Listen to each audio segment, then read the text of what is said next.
back in 2020, what were you at in terms of revenue? Our revenue was only $450,000 in 2019. Going from $500,000 of revenue to $9 million of revenue in 5 years is pretty darn impressive. Ended up selling Club Caddie to Constellation in 2020. CSI is the largest acquirer of vertical market software companies in the world. On average, we look for about an average of 15,000 ARPU per unit. Yeah. Fast forward to today, how many customers are paying you today to use the software? 600 and growing by about 25 every month. $15,000 plus ARPU or ACV target you just told me, times the 600 customers you just shared, that would put you at about a $9 million in ARR today. What have been the top one or two growth channels for you? We've just gotten better at. All right, folks, I'm here today with Jason Pearsall. He's the founder and CEO of Club Caddie, a leading golf course management and software company. He's a lifelong entrepreneur and golf course owner-operator. He blends this technology, data, and real-world golf operations to help the facilities grow their revenue, improve efficiency, and deliver exceptional golfer experiences across the country. Jason, you ready to take us to the top? Yeah, Nathan, thanks for having me. The margin profile on running a golf course versus the software for the golf course are very different. They can be. Yeah, yes. For you, which came first as we get some of your backstory here? Were you an owner-operator first, or did you build the software, then buy a golf course? Yeah, that's an interesting backstory. So my father was a country club general manager. I worked at a golf course my entire life. After college, got involved in early stage startup. We had an exit and I bought a golf course. Then in operating our golf course, recognized that there wasn't a SaaS solution that was designed to handle a club, like we had purchased, and started building a SaaS solution in 2015 that became Club Caddie and is Club Caddie today. That's great. Okay, so before we get the full backstory, I don't want to bury the lead. Can you tell us sort of what's the average price point customers are paying you today, and what are they paying? What's the software delivered to them?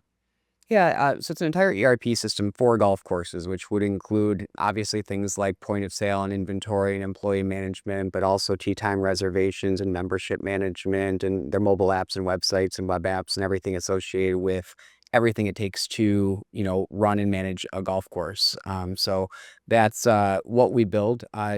Golf courses vary, right? Some golf courses may have 4 restaurants and 2 bars and 6 different properties, and some golf courses might have 9 holes and a snack bar and 1 counter. And so the profile on a golf course could range somewhere between a couple $1,000s and tens of thousands of dollars a year in SaaS, depending on the scope of the services that they use. Okay. Would you say, if I was going to force you to go into an average, would you say your typical customers in that $4,000 to $6,000 per year price range? They're higher than that. And so Okay. on average, we look for about an average of 15,000 ARPU per unit. Yeah. Per year. And which of these, I've got your website shared right now. I have your products all listed here. Which one's your best seller? Well, you can't just use one without the other, right? And so each of these products exist into a single app. And so it's one app with all of these that we just turn on in the back end for them to work together. And so if you're going to book a golf outing at a golf course, that's going to include food and beverage elements, scheduling out rooms so that, that room's not double booked. It's going to include accounting GL codes that have to be hit. And so the complexity of a golf course is that it's many small businesses and one that all have to operate and communicate together under a single customer profile. And take me back to the year you launched the business and how you got your first couple of customers. Obviously, you were your first customer, but besides you, how did you get your second and third? Yeah, when you build vertical market software, it helps when you are already connected to that industry, right? So I owned a golf course. I had other Right. golf course owners and operators who were within my network, and we bounce and trade ideas, and I would talk to them about their pain points and their difficulties. I ended up a couple of general managers that were early users of my software eventually became the early employees of Club Caddie. And so it started off through conversations and really understanding what the pain points were that other golf courses that we wanted to service were going through. And then once we had a pretty good understanding of our own pain points and also having validation and learning other ones that other golf courses were going through, it gave us, endless opportunity to build product to solve it. Mhm. Was there early on in those initial years in the 2017, 28 timeframe, was there a lot of other competition? Or, it sounds like you used some of the competitors. There were things you didn't like, so you built your own. What were some of the things you didn't like? Yeah, look, when we went into it, there's a lot of competition. People want to build golf software. And so when we went into it, there were mature solutions for full clubs, not just like a golf course with a point of sale and a tee sheet, but needing, events and weddings and restaurants and dining reservations and all kinds of other apps as well. There were mature solutions that were server based. There were the first wave of cloud solutions that were not yet mature in their depth. And that was our vision, was we need to stand out. We've got to be different than everybody else. And so we need to build the first mature cloud solution that services a full club. And so, if because there was competition, we couldn't just jump in and really distinguish ourselves just by building where our competitors were. So we carved out our niche, figured out where we thought the market was underserved, and focused on that. Interesting. And you could also say, look, the reason our own golf course is doing so well is because we use our software, right? If you want to perform well, use our software as well. We're building learnings into the platform. Yeah, look, I mean, it certainly helps, but I don't think that somebody's as persuaded as like, I use this at my golf course, so you should too. You'll make more money. Like, I mean, it's too easy to cook the books on like a case study, right? So the real validation comes from, golf courses we have no relationship with having that same success, and then being able to demonstrate that that is a formula we can repeat elsewhere. So that was the first year or two. Fast forward to today, how many customers are paying you today to use the software? 600 and growing by about 25 every month. Oh, wow. And are those all US based, or is it all around the world? To clarify, in the golf industry, you typically will only make a software transition during the winter or during your off season. So this time of year, we're growing around 25 a month. In the summer, those numbers are much smaller. And sorry, your follow-up question, Nathan? Yeah, no, follow-up question is, are you geographically bound to just the US, or is it worldwide? We currently service Canada. It's a new market that we entered last year. Still a little bit more of a limited scale. Conversion rates aren't entirely favorable for SaaS companies. And so when you have pent-up demand, the most valuable dollars are coming from the US. And so, it doesn't make sense to take on Canadian clients when we have a backlog of US clients trying to get onto our SaaS platform.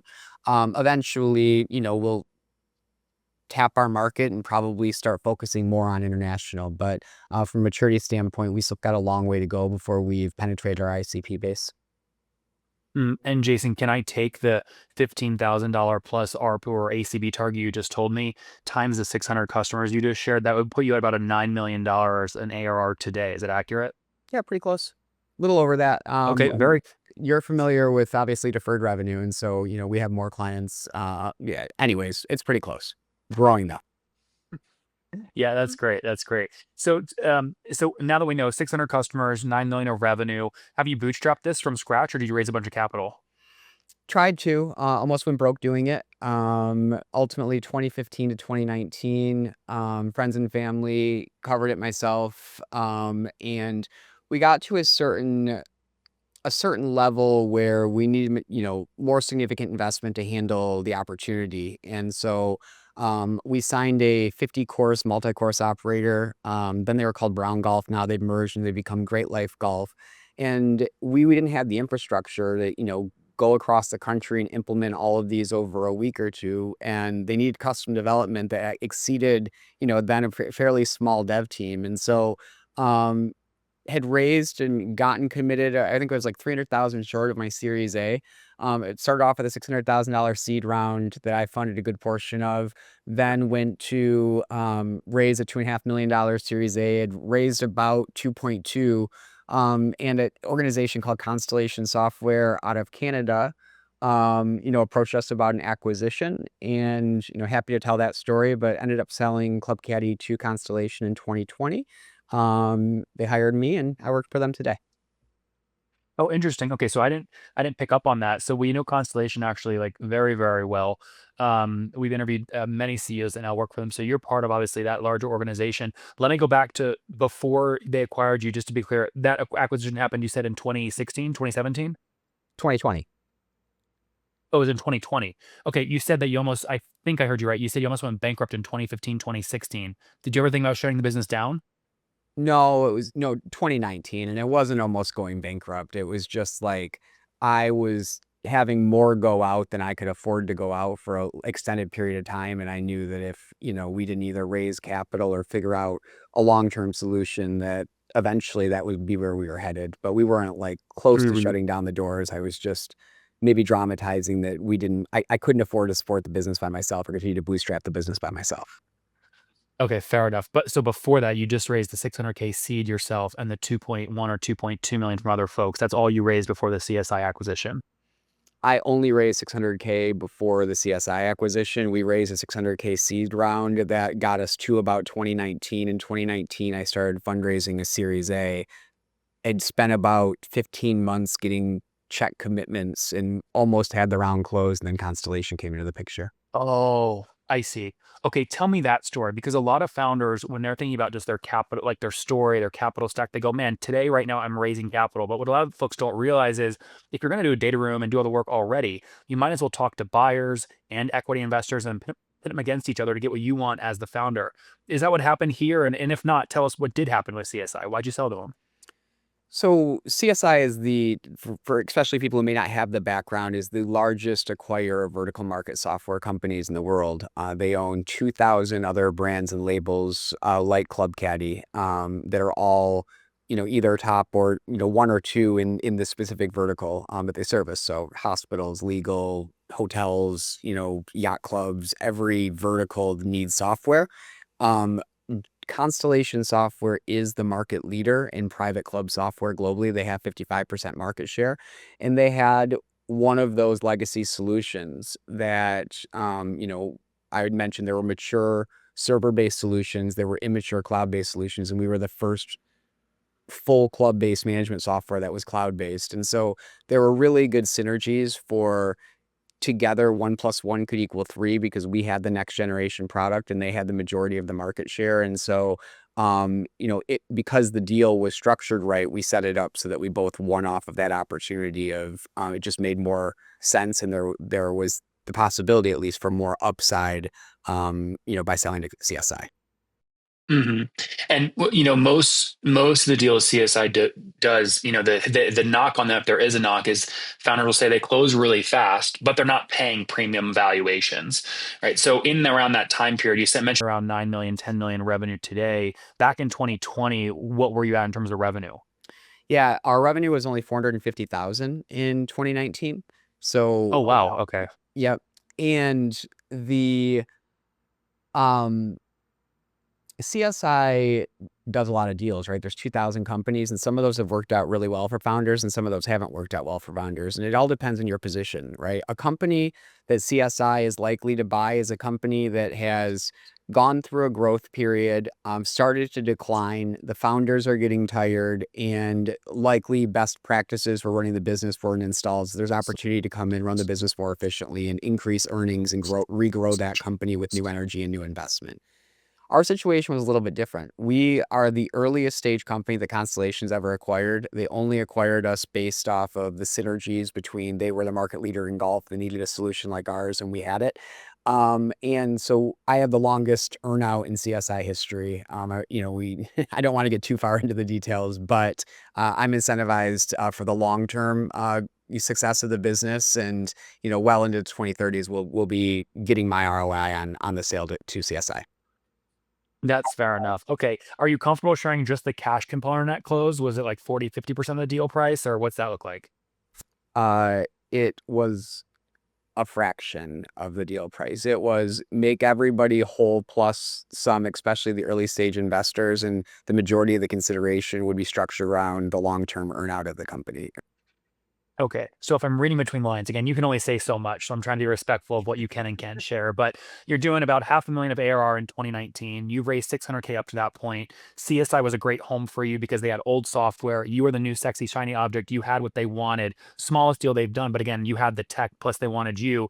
They did enough upfront cash to effectively make the 600K you'd already raised whole, but then incentivize you to stick around long term to grow this thing, which you have. It's grown from 500,000 to 9 million of revenue over the past 5 years. Is all that about accurate? Yeah, ultimately, they gave the investors and a lot of the investors the opportunity to continue to participate in the upside of the earnout or be bought out at, a nice ROI on the short-term investment they had made. And the majority of the investors said, like, we want to, we're going along for the ride. And so they didn't have to pay a Mhm. ton, but they had to commit a good chunk of revenue for a long period of time to get the technology. And what were you thinking in 2019? I mean, you had good momentum on the Series A, 2.1 in committed checks. You ultimately took a deal, which look, I don't know what it was, but CSI rarely pays above 1, 2x on a deal. Maybe obviously if you stay for 10 years, you can get the extra juice, but it wasn't a flashy multiple that you sold for. So why exit? Why not stay yourself and keep building?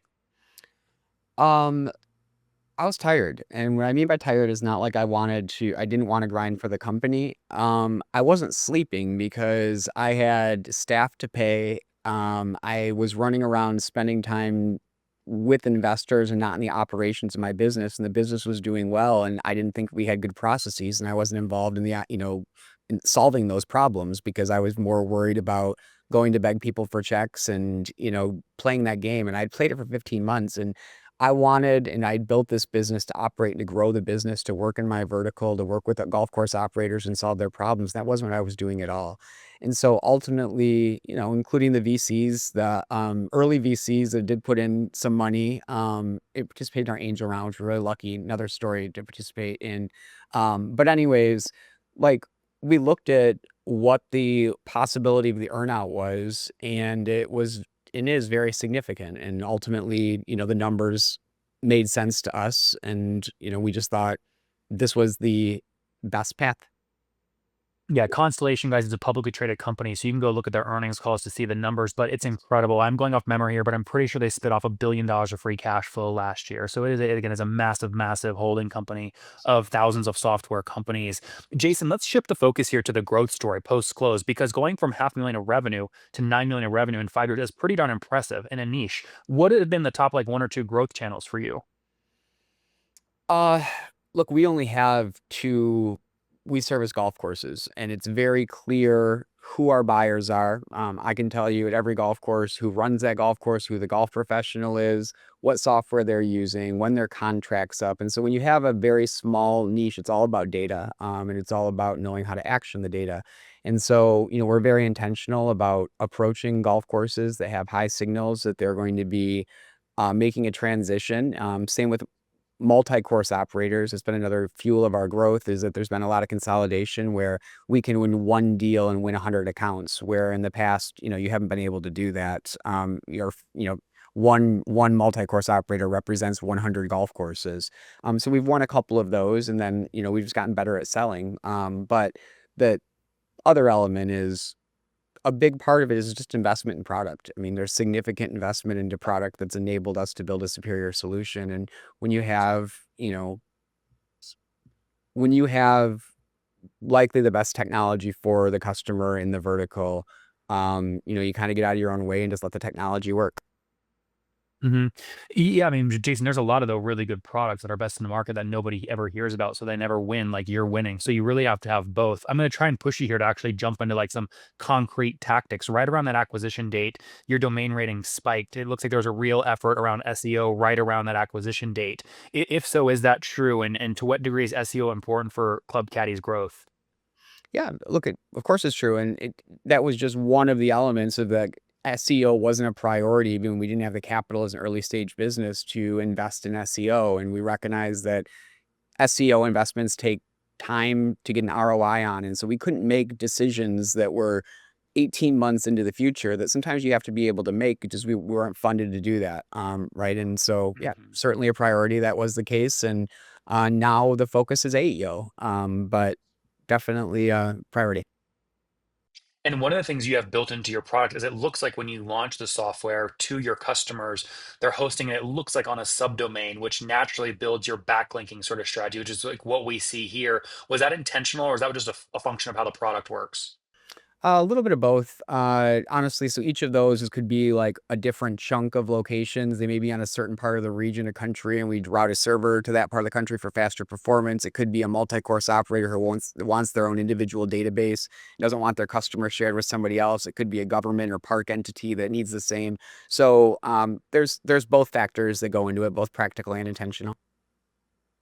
Interesting. Okay. Are there any other like practical tactics like this that you've used? So SEO is one. Are you doing any, for example, paid ads or anything like that? Yeah, of course.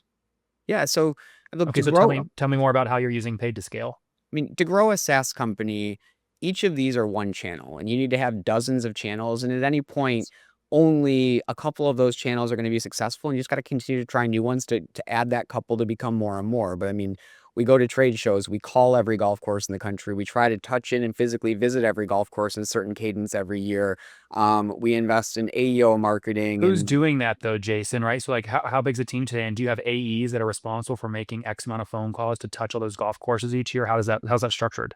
yeah, the entire BDR team. BDRs are, I don't know, have quotas. We touch every golf course every quarter, a different contact point within that golf course too. It's not always the one person that you reach out that makes the decisions and tells you no. So it's important to go wide and deep in the organization. And so, yeah, we've got, full resources, within our team to manage each of these, both inbound and outbound. And on the paid side, is that mostly happening on Facebook or where are you spending paid dollars? No, primarily Google. Just pay per click on Okay. Google. We also invest in review websites like Capterra and G2, and where our customers are going to find out where the best solution is. We want to be promoted there. And so we ultimately, I think the best thing that you can do as a vertical market software company is put yourself in your buyer's shoes. How is your buyer going to shop? What are all the different ways that your buyer is going to come across software? Is it going to be mouth to mouth and, basically, or word of mouth rather, and in the golf course next door recommending something? If so, you should have a recommendation program set up and be loud and clear about why you want advocates and what they get out of it. That's one channel. Is it going to be, a trade show? Does somebody only communicate in person? Does somebody, all of these are just different buyer profiles, and we try to go after every single one and every opportunity at a golf course, especially when you only have a limited number of golf courses. Like for us, there's Mhm. 15,000 golf courses in North America, 8,000 are within our ICP. You know, ultimately 3 to 4 contacts per golf course. There's 35,000 people that we need to get in contact with multiple times a year. With strategy, time, and resources, that's not a challenge to do. That makes a lot of sense. Yeah. So to summarize here, these are the 33 growth tactics I hear most commonly when I interview CEOs, and we're 3,800 interviews in. So we see these over and over. Just to summarize ones that you're using, it sounds like really well. As you obviously you mentioned review sites down here, right? So Capterra G2. You mentioned programmatic, obviously SEO, which we just talked about. You mentioned account-based marketing, right? You built the target list that you just described, and you also mentioned Google Ads, right down in this area.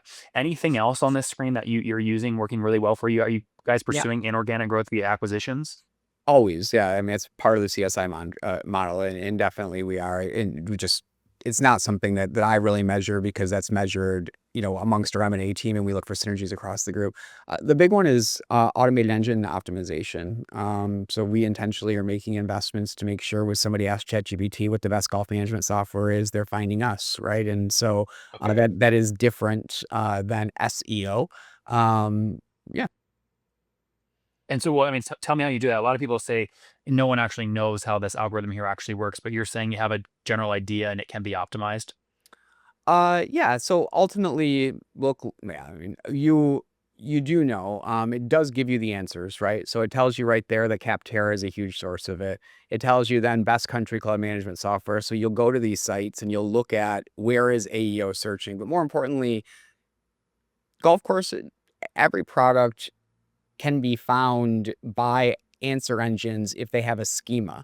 Not sure if you're familiar with schema, but I think it was late 90s, beginning of web domains, there was something called schema.org, and they basically said we need to have a common set of structured data so we understand how to interpret a website. This is what AEO looks for, is schema. And so, when we've invested in optimizing schema and going out and where GPT is looking for sources, trying to be relevant and at the top of those places so that, you're found in those results. It's an ongoing effort. Would you say it's an advantage or disadvantage? So something like this, right? Capterra obviously is a property you do not own, right? So you can pay to play there. Some of your competitors with like Lightspeed, they actually own and they're ranking like they're as a direct source, a source of truth in the AEM. And then I don't know what Zealous is, but how do you think about building your own and operated sort of source of truth for an AU optimization perspective versus the pay to play models like Capterra? I mean, I think you have to do both. It's just like trying to rely on a single channel and hoping that it's going to be effective. The most effective will be the combination of all of those. I think we also get a little bit more intentional. And so we're going to say, like, search semi-private golf course software, something that's, where we're trying to understand ourselves. And those are the keywords that we focus on. So it's not just like, let's go at the top of the funnel on keywords. It's trying to be strategic of what are the keywords that my ICP is searching for and making sure that I'm number one there and not just everywhere. Similar to SEO. And before we wrap, just to put a cap on ChatGPT, do you have a sense of how much traffic it's driven you over the past year or past month? I don't. I know that we have now added within HubSpot, it is the lead source and origin source, and there's been a couple dozen this year that have come in through it. But we just started tracking it within the last 6-7 months. All right, well, cool. Jason, you've also launched a new project. You're still doing software, but tell us about the new project where you're getting your hands dirty on a new course. Yeah. I had the opportunity to take on a long-term lease of a Donald Ross golf course that was purchased by a municipality and ultimately had been abandoned is not the right word, but it was run into the ground, right? And so the golf course was dead. It wasn't open for a season. All the greens had died. Everything was overgrown. There was a lot of deferred maintenance that hadn't been maintained in a couple of decades. And so I took on a long-term lease for a golf course called Warren Valley in 2022, and we did a complete restoration of the facility, tee to green, all new cart paths, all new greens, all new tee boxes. I mean, every complete bunker restoration of the original bunker or the original Donald Ross design. And then we had documented the whole story. So about a month ago, we launched this channel called Golf Follies, and really goes through the whole story of that restoration. And is the media platform you're building here, are you getting leads from Instagram as a driving customers? Can't believe it. It's been incredible. Like, we thought we'd get this story out and build up hype for it and benefit from it in the spring. We rolled it out in October, the end of October, and all throughout November, every single day we had golfers coming in asking about the Instagram page or mentioning the Instagram page. So cannot believe how much success we've had with it. I mean, obviously, I'm sort of like pushing for like little mini viral hooks here, but I mean, can you quantify the dollar value of golfers that Instagram has brought you from this page? I mean, if every day is, let's say, 4 to 8 golfers and every foursome's $250, right? So, I mean, you're looking at thousands of dollars a week. And this That's is wild. minimal effort in 45 days of work. And honestly, we've had a lot of fun doing it. So it's not, it's been the most fun marketing campaign I've ever done. I love that. All right, Jason, let's wrap up here with some rapid fire questions. Number one, how old are you? I am 41. 41. Okay, something you wish you knew back when you were 20 years old. Enjoy the journey. I always wanted the outcome to get to where we're at, now. And truthfully, like, the days are easier now, but they're not as fulfilling and they're not as fun. Guys, there you have it. Launched Club Caddie back in 2015, did a seed round of 600,000 bucks, scaled about $500,000 of ARR in 2019 before selling to CSI Constellation in 2020. Wasn't a massive exit, but the long-term earnout, the potential was really there. So he's still there now building. The company's now doing about 9 million bucks of revenue, servicing hundreds of golf courses around the country. He's continuing to scale and now obviously is restoring one of his own golf courses he's got a long-term lease on and documenting it to drive property. So he's got his hands in the weeds. He's not just a software guy with no golf experience. It's in his family. Jason, thank you for taking us to the top. Appreciate you, Nathan. Thank you.